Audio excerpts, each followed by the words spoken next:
Bata pa lamang, tampulan na siya ng tukso at pangungutya sa kanilang lugar. Pero di nagpatinag si Mark Anthony Bergado, 17 taong gulang at ipinanganak na walang mga braso at kamay.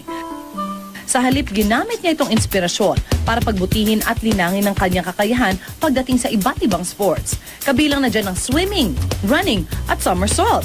Kalaunan, nahilig at nakilala din si Anthony sa kanilang lugar bilang isang magaling na football player.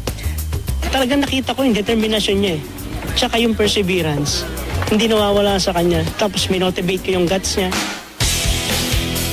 Sa ngayon, miyembro siya na ng Ka Football Club at kinikilala bilang star player ng grupo. Nobyembre ngayong taon, nakatakdang sumali ang grupo sa isang international football competition sa bansang Australia. Una po, mahirap. Siyempre, wala ka po akong balance sa kamay. Baga, sinanay ko po na ganun. Kahit naman po may kapansanan ka.